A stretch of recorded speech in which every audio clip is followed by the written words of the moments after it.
To always get the latest Game Tea, do not forget to follow us on social media. You can find us on Facebook at The Game Tea Podcast, and you can find us on Twitter at Game Tea Podcast X.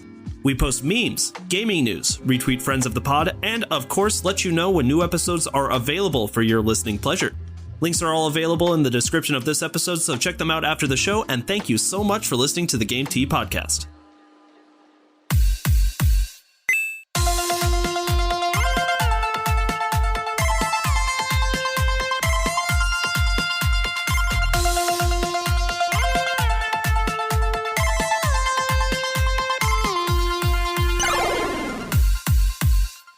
Hello, everybody, and welcome to another episode of the Game Tea Podcast. My name is JP.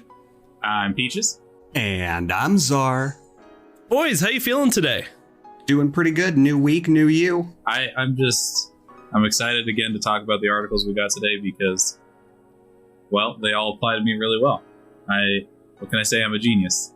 Oh, there's some really hype news. Oh, I see. So things are only fun to talk about when it's you. It's about you. Yeah, pretty much. I thought we all agreed on that. Oh, we were. I just wanted to hear it out loud so I knew for sure. Just so we knew for sure. All right. Who would like to take the itinerary for today? Czar, how about you? All right, I can do that. So today on the podcast, we are talking about Ori developer throwing some shade, slightly less Mass Effect in Mass Effect, and Total War Warhammer 3 is coming in hot. And finally, some game releases. Jesus, Peaches, you weren't kidding. These are all things that you adore. Yes, sir. And now that you're in charge of making the scripts, it's just like, it was probably so hard to go, okay, well, this first article clearly has to go to Peaches. And Mass Effect, well, Peaches could talk about that. And Warhammer, give it to Peaches. Why not? Just make this the Peaches show. Who needs co-hosts? When I was looking at all these stories, I don't know, these just felt like the most interesting ones to talk about compared to anything else going on, because we're in a pretty slow time for video games right now. A little bit, yeah. I mean, like, we hit the finish line with Christmas time, you know, because we had the PlayStation 5 and the Series X drop. All the big games were rushing out. Now we're just kind of at that quiet time before the storm settles on up again. Yeah, it'll pick up here soon, but these were some pretty cool articles, and they just happen to be stuff that I'm also very interested in for all three. All right, well then I'm sure you're going to appreciate all the hot takes and wonderful things I have to say about the Ori devs in this first article. I specifically gave this to you in mind because of like a particular point he made in making this. Okay, well, we'll see if I can pick up on that. I thought you gave it to me because I just finished playing Ori and the Will of the Wisps. That was not why, but I knew that you liked Ori, and so that's why I gave it to you. I do like Ori. All right, so this article is coming to us from gamesindustry.biz, and it's from Marie. Oh, fuck, we even just went through trying to pronounce her last name. Marie Delisandre. We'll call her. So thank you, Marie. All right. Ori director criticizes developers for overhyping games with lies and deception. So getting into the article a little bit, original story on February 4th, 2021. Moon Studios CEO and Ori game director Thomas Malhar called out other studios for misrepresenting their games ahead of launch. In a long Recetera post titled "Why Are Gamers So Eager to Trust and Even Forgive the Snake Oil Salesman?", Malhar particularly targeted industry veteran Peter Molyneux, No Man's Sky developer Sean Murray, and Cyberpunk 2077 Cyberpunk 2077 studio CD Projekt Red. He accused them of lies and deception, selling features that don't exist, and by overhyping their games, making fools of players. He also criticized journalists for happily playing along each and every single time. Preemptively criticizing from readers, he added that he's not being bitter or shitting on other devs, but that he is shitting on liars and people that are okay with openly deceiving others. Okay, so did I get to the point that you were talking about yet? Because I'm a little worried now. Yeah. So you mentioned a while ago that like you were pretty disappointed in like when you started seeing some of the stuff that Cyberpunk was supposed to be, that you were pretty disappointed that a lot of the stuff didn't make it. And like Right. This guy is directly bringing up those points. You know, like, you can't overpromise and underdeliver. So it's not, so that is 100% true. Was like, the more I was like, you know, hearing about YouTubers or even other podcasters, things that Cyberpunk 2077 was supposed to be and supposed to include, it made me feel like I got cheated a little bit out of my playthrough. That is 100% true. But I also said that there's two different mindsets that you can have when you're ranking games. You can give it a ranking for what it is, or you can give it a ranking for what it was supposed to be. And if I was basing my ranking off of what the game was, I stand by what I had to say. You know, I still think it was a good game. Just that, you know, hearing about some of the things that were supposed to be in there that were not there, it really was a little disappointing. So I want to talk a little bit more about specifically what Malhir, I don't know how to pronounce his last name either, what Thomas is saying here. So I 100% agree that, you know, game developers should not be making games and making all of these promises if they do not plan on delivering on those promises, right? Like, we can all agree on that. Mm-hmm, of course. That's fair. So we all agree on that. I also agree with him that I think that gaming journalists, most notoriously IGN, is very willing to look the other way and give games like rankings that they don't necessarily always deserve. Can we agree on that? Yeah, I mean, absolutely. I like, you know, what's weird is like, I feel like back in the day, you know, a 5 out of 10 was an average game. But now if I see IGN gave a game a 7 out of 10, I'm like, wow, this game is like absolute dog shit. Exactly. Yeah.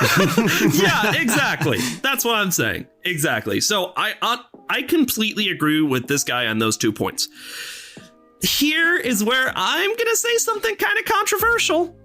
Okay. All right, Peaches, just hold on. I don't know if this is necessarily the guy that needs to be making those types of claims. Are you okay? I guess I don't understand what you mean. So let me explain. So far, if I get you correctly, like the guy who made Ori and the Blind Forest, like, you know, Ori, Will of the Wisp, Ori and the Blind Forest, he's been very consistent with what he's promised and what he's delivered on in his games. And you are 100% correct. I think he is, you know, currently at a point where he is like allowed to speak on this. However, saying this stuff does mean that he is going to be extremely scrutinized in the future. Okay, so yeah, he kind of just put a target on his back. That's one big problem. And like, look, anybody has the right to be able to point these things out, especially like other people in the business and gamers, because we know what we want and they know like how good business practice means, like standing behind what you say you're going to do. Moon Studios has only made 2 games. Do you know what those 2 games are? Ori and the Will of the Wisps and Ori and the Blind Forest. Now, both of those are fantastic games. How long do you think an average playthrough of each one of those games is? 10 hours. Well, I'd say that's generous. It's like 12 hours per game. Like that's about an average game. Exactly. And given all 12 hours of each of those games are magical. But here is all I'm saying. Moon Studio has approximately 25 hours worth of video games under their belt. And albeit they're good games, where does this guy come off like trying to criticize huge projects like No Man's Sky, Cyberpunk 2077? And I honestly don't know what Peter Molyneux did, but like, didn't he have something to do with like Skyrim? I think, wasn't he, isn't he Ubisoft? Give me a second, I can look this up. Let's see. He created the Fable series. I know, like, that's huge. If he's the Fable guy, no, he absolutely is guilty, because Fable 3 was such a big shit can. I'm not saying that these people aren't guilty. I'm just saying that, like, this guy is standing on a very small box right now, like, making all these accusations with the credibility of I'm the guy who made Ori. And I'm like, that's fantastic, but come on, man. I think... I obviously I disagree, but I think I know you do. He's absolutely allowed to criticize, given that, you know, he has made 2 games, and like also the thing that really appealed to me in this article is that like it really seems like he is a gamer. You know, he plays video games. Sure, like he's not just some executive that's trying to look down and like, oh, what are those commoners down there doing on their weird black boxes? Yeah. No, but like he's upset because he plays video games and like he gets excited about these games, and these studios are just, you know, they are lying essentially. Like they know what they're doing, and they're deliberately lying to people to try to sell their games. And I guess that's what happened here is like, I didn't see this as the point of view from a gamer calling them out. I saw this from the point of view of another businessman in the industry that was calling them out. And if that's the way I was looking at it, then my first question is, well, what the hell have you done? And again, Ori, fantastic game, but there's not a lot to them. But I mean, you're absolutely right. I love it when there's people in the industry that actually participate in video games, because then they're like, well, what the hell would I want in a video game? You know, why is it wrong that these companies keep making these huge claims and then not living it up? Obviously, the release of Cyberpunk 2077 was a huge shit show. You know, nobody can deny that. I'm not saying that this guy is wrong about that. I was just asking, like, what is your credibility from the business perspective to be able to speak on these types of issues? But, you know, even if it wasn't great, he still has every right to talk about it. He's not wrong. I just wanted to bring that point up. I think that he's that's what makes opinions fun. Well, yeah, I still think he has plenty of credibility. I mean, you know, games aren't easy to make, you know, he's made two, I'd say, damn near flawless games in Ori and the Blind Forest and Ori and the Will of the Wisp. So I feel like he's got standing. I think that this is perfectly credible. Czar, what's your take on this? You've been a little quiet, and keep in mind that Peaches has snipers on top of your house right now. Yeah, no, I will. Yeah, that's what I'm worried about. I will scrutinize every word you say. So continue. Well, I just don't think that much shade is warranted. Like, I mean, I get being pissed about not getting certain features in games, but I don't know. I just feel like he's trying to scapegoat these game developers, trying to make it so that there's somebody to blame. And I mean, there is people to blame in these situations, but I don't know. I think it's just a little harsh, in my opinion. And here's the other thing is, I think criticizing devs is not the right way to go. If you really want to blame somebody for the way Cyberpunk 2077 turned out, you blame the execs that thought it was a good idea to launch a game that's not even close to being finished because they want their goddamn money. Don't blame the devs who've been working their ass off for the last 8 years trying to make this a good game. I don't think he's blaming the devs. I think like there's a specific part. Ori director criticizes developers for overhyping games with lies and deception. That's just the article title, right? Like he's like if you read one of the quotes, he says, "Don't paint a picture that you're not going to be able to deliver," and devs aren't doing that. Just don't fucking lie to me. You're fucking over gamers, you're fucking over journalists, and you're fucking over other developers. I think he is specifically looking out for other developers. I don't know. I feel the opposite. I feel like he was generalizing there by just calling out other studios, quote unquote, you know, just like not placing the true blame where it needs to be, which isn't the good people that actually love video games. And that's why they wanted to become developers, but rather sleazy business people. The ones that go on this YouTube video and basically go, "We're sorry. we're sorry." You know, I think that he could have been clear that he's targeting, you know, like the company as a whole and not specifically developers that are crunching like 1 million hours a week to, you know, get these games out. But I think that, you know, it's kind of implied that, you know, it goes on the companies and like the people promoting these games. Like specifically, if you look at like No Man's Sky, right? They very clearly painted this picture of like, this game is going to be so amazing. It's going to have all of these different features. And you know, you're going to be able to get endless hours of gameplay, and then, you know, the game comes out and like there's like maybe 10 hours of game. Honestly, I'd be surprised if there's even 10 hours of gameplay in that when it first released. Yeah, that's generous. I know that he at least feels like he messed up in some regards by not being more specific, because if you look at the top of the article, it says, update, Thomas Mahler apologized for his post saying he did not choose the right tone or platform to express his thoughts. So he's backtracking a little bit. Yeah, I mean, and you know what? And in fairness to him, I know how it goes with journalism. I'm sure some of what he said was probably taken out of context, but you know, it's harsh, but I think it's necessarily harsh, and like hopefully, you know, he's not coming from like the biggest studio or anything like that, but like it's a big enough studio where like, you know, maybe it'll hit the right ears and we'll see an improvement in this in the future, but. That's a long shot.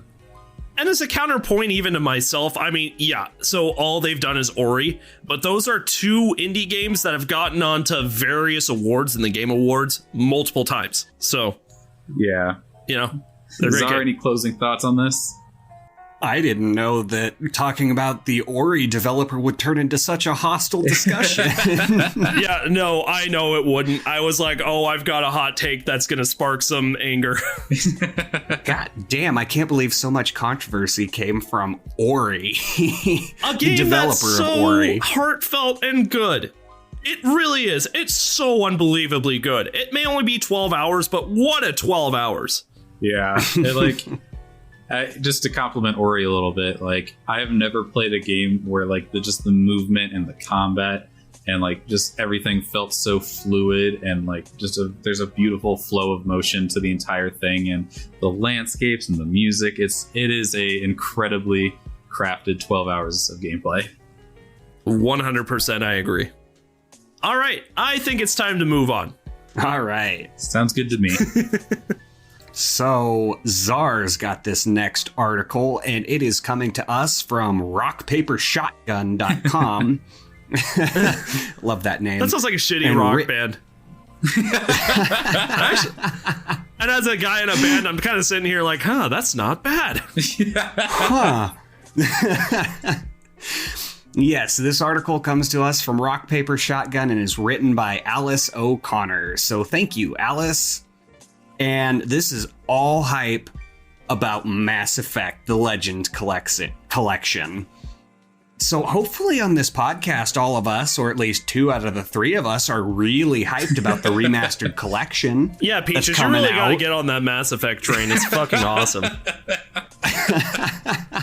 It's great. Definitely worth playing over Octopath Traveler. 10 out of 10.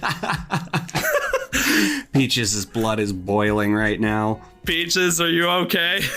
Aneurysm. He's fine. Keep going. All right, so all of this is really hype, but quite possibly the most hype news about this announcement is that it comes out on my birthday. May 14th, everybody. Pick up the Mass Effect collection. It's my birthday. And you all forgot his birthday last year, and he fucking noticed. I did. So this year, all I want is Mass Effect. You can have Mass Effect, buddy. It's all yours. Yay. All right, personal preferences aside, there's actually some news to go along with this article. So today, we're not talking about the 3 base games. Nope, we're talking about the DLC for now. Notably, 2 specific DLCs that are missing from this legendary collection. One coming from Mass Effect 1 and the other from Mass Effect 3. So first, I guess let's briefly discuss Mass Effect 3's DLC, or lack thereof.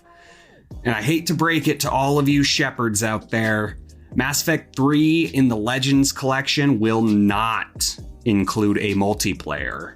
Really? They're taking away the multiplayer function? Yes, they are. You know, it's a little sad. Czar, did you play the multiplayer in Mass Effect 3? A little bit. Honestly, I'm not gonna miss the multiplayer. I personally don't usually play well with others. I mean, even in Among Us, I'm the first one ejected off the ship, even when I'm not the imposter. So it's because you can't defend yourself. That's why. It's like, Apparently, I'm just mad sus. Green is sus, and you just type in the box like, yeah, that's fair. All right. Just because my character is poop brown and I have a wet floor sign on my head. Oh, dude, of course you're the first one out. Well, they're just flushing the dookie. I have played a good amount of Mass Effect 3's multiplayer, and I actually kind of echo Czar's sentiments there. It's like, it's not really going to be missed too much. Like, it's watered down Horde mode from Gears of War. Did you guys ever play that? Yeah, I did. Yeah, a it's little. like it's Gears of War Horde mode, but with like just a little bit extra added to it. You know, it's nothing crazy, and it doesn't add anything really to the game other than microtransactions. So I won't miss it. So essentially, you're saying that you're not missing out on much with that feature being excluded. Not at all. No, not really. And I mean, especially with specifically Xbox's potential to split games down the middle into story and multiplayer, there is the potential that a multiplayer could be added down the road. But even if there's not, no big loss. Mm-hmm. But this actually gets a little bit funny. In an interview with Game Informer, and I pulled these quotes from GamesRadar.com by Hope Bellingham, project director Mac Walters said, "It's just a lot of work." Yeah, pretty much. That's it? Yeah, it's just a lot of work. He claimed that implementing a multiplayer requires constant attention that could potentially divert focus away from maintaining the game's quality. And I mean, that makes sense when you have to constantly monitor servers. But he also did express a very sincere apology by saying, "I feel strongly that we've chosen the things that are what the majority of our fans were most passionate about." So it's true that a lot of thought went into putting in a multiplayer, but it just wasn't worth it. Mm-hmm. Yeah, agreed. Yeah, so that's on Mass Effect 3's end. Now this next little bit of information is a little bit bigger. Let's talk about the other absent DLC. Unfortunately, Mass Effect 1's Pinnacle Station will also not make it into the collection. So is that a big deal? That one, it is and it's not. So with over 40 DLCs combined in this collection, you might wonder how this one didn't get... Back up. How many DLC? Over 40. Okay. Oh my god. Well, hold on. Some of those are purely cosmetic DLC. It's not all That's fair. Story and stuff like. There is a good amount of story DLCs, but it's not all of them. Still. Yeah, I think each game had like 6 or 7 different story arcs that you could do. Some of them were like a mission long, and others were like 3 to 4 hours of playthrough. Yeah, Okay. and some of them did add important stuff to the story. And I'll wait till you finish to give my take on Pinnacle Station being missing. Yeah, definitely. And so, well, like we said, 40 DLCs, some story, a lot of cosmetic, naturally. How did this one specific DLC not get included? Well, their original source code was corrupted, which means the DLC code needed to be built from the ground up, and they could not find a salvageable copy. Really? Yeah. Yep. And I mean, the article goes on by saying that it would have taken at least 6 months for the DLC to be built from the ground up again. And I mean, it wasn't even included on the PlayStation version because it got corrupted so long ago. So because of all of this, the developers just decided to scrap the content altogether. And Walters expressed another sincere apology for that as well. All right, Peaches, so give us your take. Oh, Okay. after Czar's done. I was going to say I have just a little bit left and a little bit of my take on the DLC that isn't included. Do it up. Go for it. So it's a sad but reasonable move. You know, I think because we get the game faster, but we don't get one DLC package, that doesn't make the game not worth it. The collection still comes with a massive amount of bonus content included in the $60 price tag. And this DLC really wasn't even essential. It's not even that good. What happens is Shepard and friends go to a space station to play with a training simulator. Okay. And that's about it. No, not much story happens. Training is always boring. And the only good tidbits that I'm going to miss out on in my playthrough is a space bungalow and some decent gear, which does actually suck because you can do this DLC really early on in the game to start strong. But still, not a deal breaker. All right. Well, okay. Peaches, what about you? Yeah, me and Zara are on the same page here. On fleek. Yeah, like the DLC, it adds so little. Like, you know, Zara's right. You get a little apartment you can go to refill on like your med kits and space bungalow. And you know what? To even get the apartment, you have to like complete like the scenario from the First Contact War. Which do you guys want me to tell you about the First Contact War? I guess. That's like a whole hour segment in itself. Oh yeah, no, please. I didn't know. Yeah, I didn't know. Honestly, like the DLC, it adds very little to the story. Like, and if you wanted to know more about the First Contact War, you wouldn't be learning it from Pinnacle Station. It's, you know, you'd be finding it out like through gameplay and through like codex entries. The combat scenario you play is like just some random admiral's like experience during the First Contact War that if you complete it, he gives you his apartment. Yep. It's no loss not having this in there. I think the only time losing a DLC would be a loss is if it added something to the story, and this one does not. Which there is notably several DLC packages across all three games that are incredibly essential to understanding the story. And this is not one of those DLCs. So then here's my question. It's like, okay, so you guys are probably ringing true with most of the Mass Effect fans out there, right? I mean, if you two, who are huge Mass Effect fans, believe this, surely most other Mass Effect fans believe it as well. My question then is, why was it so important for them to come out with this statement? Like, are there other people in the Mass Effect community who disagree and love Pinnacle Station? Or do you think they just made the promise that everything's going to be included here, and as it turns out, there's one thing that just simply cannot be added?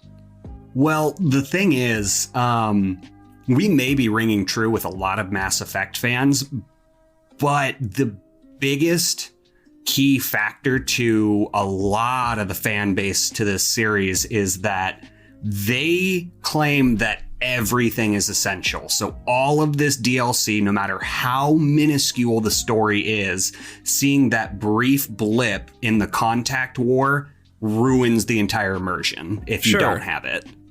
And so the Mass Effect fans are very strong-willed in that sense. So I actually think that the people who are going to be upset about this, it more comes from a standpoint of they don't feel like they're getting their full money's worth, like kind of standpoint. I don't think anybody is going to be too upset about missing, you know, some random combat scenarios. I think people are just going to be upset because, you know, if I'm going to buy this game for $60, I want everything that was originally expressed to be in there. And I think them coming out with a greedy mindset. Well, exactly. But like, I think that this coming out with this is just kind of covering their ass, preempting it. It's like, hey, look, we're sorry, but we're sorry. We can't. If you want, do you want this in May or do you want it in like October? Yeah. So I think that's kind of the standpoint they're coming from here. They had to come out with it too, because the Mass Effect fans would have seen this day one. Like the hour it launched, they would have been up in arms. Yeah. About, where's my missing DLC? Exactly. So just you cover your ass, get you know, whatever I need little my space bungalow. Whatever like minor amount of heat they're going to take for this, I think they can handle it. And that's actually part of my final question is, like, do you guys think that you do represent the opinions of most Mass Effect fans? Like, do you appreciate that they were really upfront about this? And do you think most Mass Effects fans are gonna be like, okay. I mean, I'll live. I think that, let me speak for all Mass Effect fans out there, as I always do. You know, who cares? It's fine. I love Mass Effect. I'm getting this day one no matter what. Brilliant.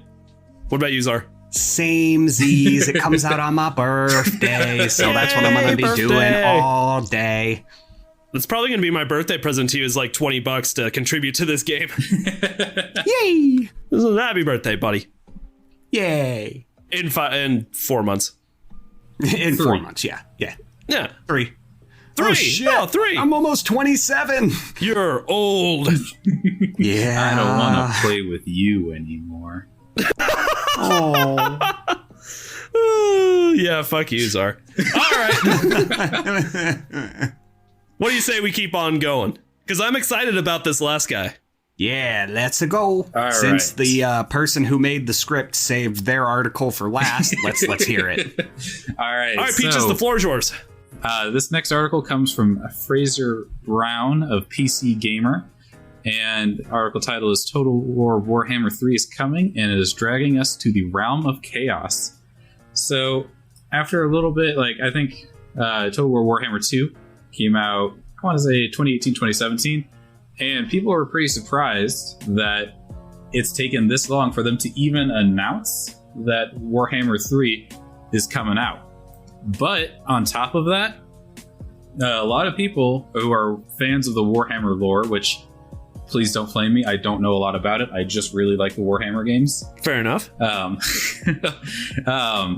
Like a lot of people are really excited that they're going to be focusing more on the realm of chaos from Warhammer lore.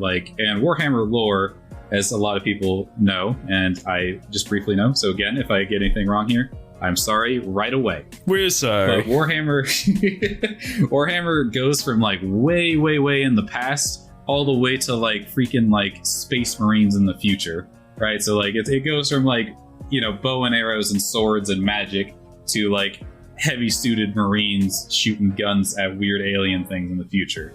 So, And goblins riding on asteroids propelled by fuel. That's cool. And guns that shoot faster because they're painted red. right. See, that's the side of Warhammer I'm familiar with. Yeah, and so Total War Warhammer it's more of a strategy game for those who don't know, and it's kind of like Civilization, which is part of why it appealed to me.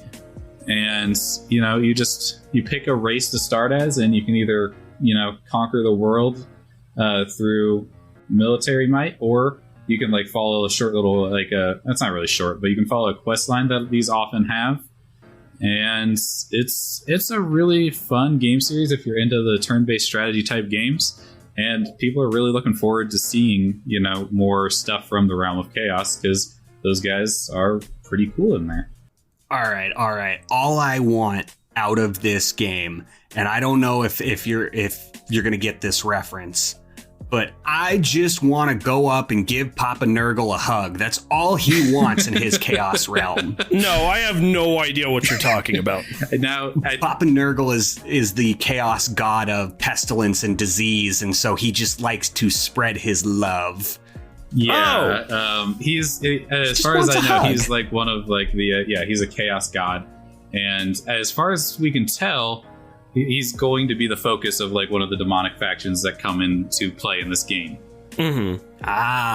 Because I recently started playing Vermintide 2, Ooh, that's a good which game. is also in the Warhammer realm, and the main focus in that game is the Chaos God Nurgle. Okay. Like the lore of Warhammer is so crazy to me, because like in Warhammer 2, at the end of like the campaign, you go and like fight some crazy rat god, because he's gonna like try to take over the Eye of the Vortex, which I guess is like the center of where magic comes from or something like that. It's crazy. Yeah. He's a giant rat god. You get to send a big army in there and have a great time just decimating people. Super cool stuff. I am really excited for this game. And on the side note, it is already the best-selling game on Steam, and it was just announced like a few days ago. Wow. Really? People are stoked about this game coming out. Well, that's the interesting thing about Warhammer as a whole in a franchise, is that the generation range of people who are interested in this is crazy, because this This lore originally started back as a board game in like the 1940s or 50s. It's that old? It has existed to today. Oh my god. Is this the game that has like all the miniatures and like they all are really, really expensive? Yep. You paint the little figurines, you throw the dice and hope to hell for a critical. Yeah. This is Dungeons and Dragons competitor right here. Except this game is just ruthless. The tabletop is so unbelievably ruthless. I used to play it with Czar all the time. Oh, yeah. Yeah, no, like, if you want a dystopian fantasy or future society, this is it. Because if you don't have your gun polished right, you get executed on the spot. Stupid fucking commissioner. Oh, yeah. It's the commissar. Oh, yeah, commissar. And you need your stupid primer with you at all times. He'll shoot you if you don't have that. Which is basically your Bible. If you don't have your Bible on you, then yeah, you're dead. I've gotten killed in that game at least 3 times just for that reason alone. Hey, I don't want to hear it. My fat ass couldn't get out of a trench and I got executed 3 times in a row. Oof. And then I set the whole party on fire with my flamethrower. That was a fun night. Burn. It's a lot of fun, but if you're gonna play, you've got to be prepared to get fucked. Oh. No. Well, when you put it like that, I'm in. But yeah, you got to imagine with over 60, 70 years of lore in the making, that this is a pretty expansive franchise. Mm-hmm. Oh, absolutely. And one thing that I really appreciate, and I think a lot of other people really appreciate, is like if you bought DLCs for the previous games, like the DLCs just add like races that you can play as for those that don't know. So like you can buy a DLC to play as undead pirates or buy a DLC to play as different factions inside the rat people race or different lizard men. They're called the Skaven, by the way. Yeah, I was just simplifying it for JP. No, I appreciate it. I'm a simple guy. Anytime, buddy. I winked at you, but you can't see it. I'll hold on to that forever. But people really appreciate that, like, if you bought DLC in the past, it's carrying into this game. So, like, they even, like, have a separate type of campaign where, like, you can just try to conquer the whole map as whatever race you pick, if that's what you want to do instead of doing the campaign story. Well, all right. That is a lot of fun. This is making me really want to play Vermintide. Hey, I really like Vermintide. JP, Vermintide is just Warhammer Left 4 Dead if you want to try it out. That's literally what it is. You just sold me. I loved Left 4 Dead. Super fun. Oh, we got a three-person party right here. Hell I yeah. call the Witch Hunter. Oh. Victor Saltspire. Yeah, I think I was always the knight. You were Marcus Gruber. Yep, that's the guy. He's my homie. Oh, I love him. He's so funny. All right, are we ready to move on to just a quick take? All right. Yeah, you got a quick take for us? Oh, well, so moving past Warhammer stuff, I know a lot of people are actually excited about this next thing. There's not a lot to say about it, though. NCAA football is coming back. Oh, yeah. Huh? Football games, boys? No, you know what? That actually is a big deal because I know that NCAA was like, people loved it. Bring back Warhammer Blood Bowl. Dude, wait, you can get Blood Bowl on Steam. What are you talking about? Oh, shit, you can. Yes, come on. Oh, Blood Bowl is the best. PC gaming, boy. So how did they actually get away with making NCAA again? All right, so a lot of people already know there was a lawsuit a long time ago because even though NCAA didn't use technically the college athletes' names, they just used their likeness and their number and everything else about them that was not their name. So they got sued because these college players are not making money from being in a video game, and they probably should be if they're gonna have their likeness in it. So, but also they can't be paid for this likeness exactly and still attend college sports. So there's a big conflict about that, but we won't get into the politics of whether college athletes should be paid because that's not what we talk about here. That's fair. Although, no, I'm just kidding. But there's not a lot of details out for it. All they did is they posted a little tweet and they said NCAA football is coming back, and all my football game fans are stoked. Like, my guess as to how they're going to get away with this is they don't even use the likeness at all of anybody. I'm thinking it's going to be randomly generated rosters from the ground up, and like maybe they'll just like have the stat line be like about in close to like how good the school is currently at football. That is dumb. That's really the only thing they can do, though. Yes, and plus a little bit of a workaround, maybe a secret I can tell you guys is they probably are still going to have custom rosters that you can just download that other people make that'll have everything already in it. So, oh, yep. Thank you, modding community. Yeah. Okay, so I've got a couple of questions. If you're not going to include the college players, why even make NCAA? Because that's why people would want to play it, is for the players, and because some people love college football a lot more than they like NFL football. And if you answered because the NCAA has like different rules in college than they do in the NFL, why wouldn't they just put like a college rules mode in like a Madden or something? All right, so that's a two-parted question. If I don't get to both of them, let me know and I'll continue. The NCAA and Madden are their dynasty / franchise modes play very differently, or at least they did back when NCAA 14 was a thing, right? So NCAA 14, you would pick a school, and you're not even necessarily picking a school for the players. You're picking a school because you like that college and you're a fan of that college, like. And like the fun of it was kind of building a dynasty and recruiting like new players to come to your school and playing through the year. And like you had control of some other aspects. Like you could choose what conference you want to play in, or like what teams you're going to play against on your schedule. And like the fun wasn't like just the football game part of it, because if that was all of it, Madden would be doing really well, and they're not. Yeah. Okay. The fun of it was it was a lot more fun to play Dynasty than it is to play franchise mode in Madden, and I think people are going to be really looking forward to that coming back in this new upcoming game. All right.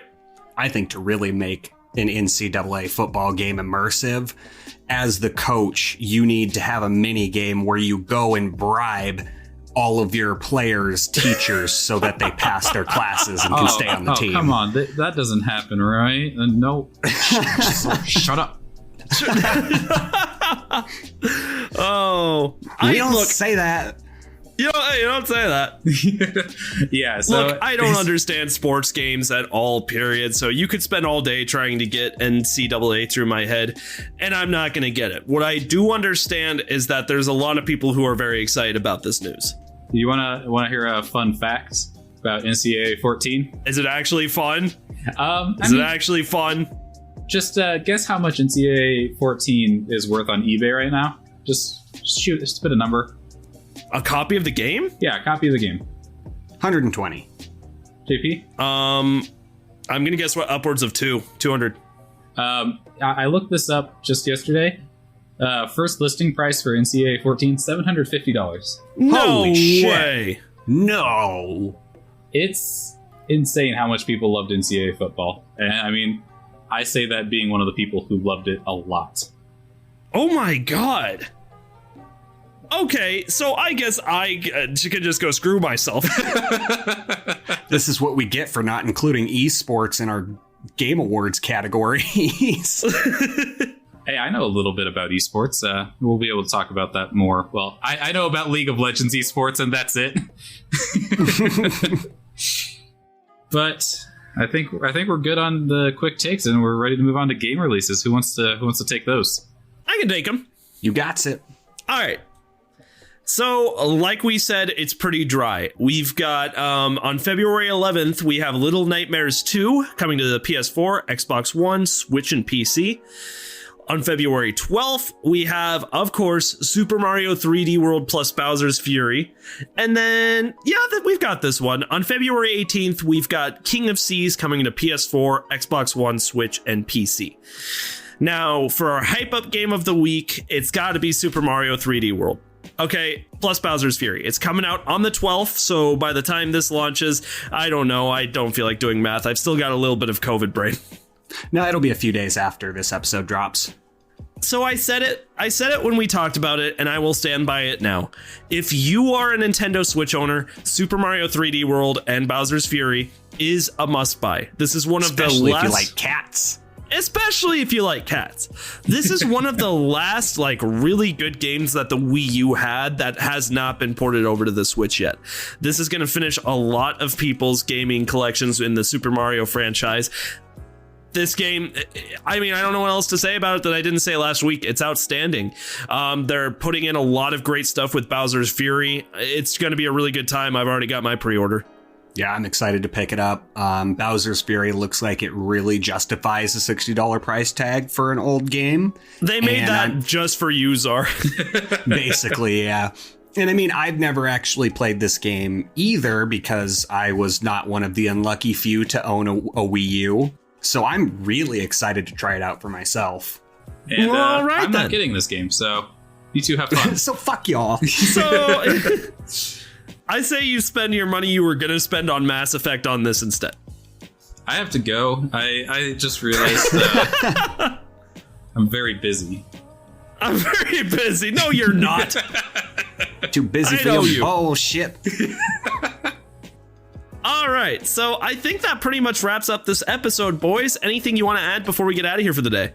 Our segment is going to be really exciting. We got a new one in store. We do. We've got a new segment coming up on Wednesday. Peaches, you can give them a little sneak peek. What's the name of the segment? We are going to be doing 2 Truths and a Lie video game edition, so look out for that. It's going to be a lot of fun. Yeah, we're going to lie our asses off to each other. Lie to me, baby. All right, that's going to do it for this episode of the Game Tea podcast. We will see you all in the next episode. You just got your Game Tea. Later. If you like what you heard today and you're looking for more ways to get your Game Tea fix, check us out on Patreon. With bronze, silver, and gold tiers starting at $2 a month, there are several incredible rewards you can receive for supporting the show, such as a follow from us on Twitter, access to a monthly Q&A session, an invitation to our private Discord server, and even bonus episodes of the podcast only accessible to patrons. Your donations will be used to make the show even better. The link to Patreon is in the description with our social media, so go check it out. Once again, thank you so much for listening to the Game Tea podcast.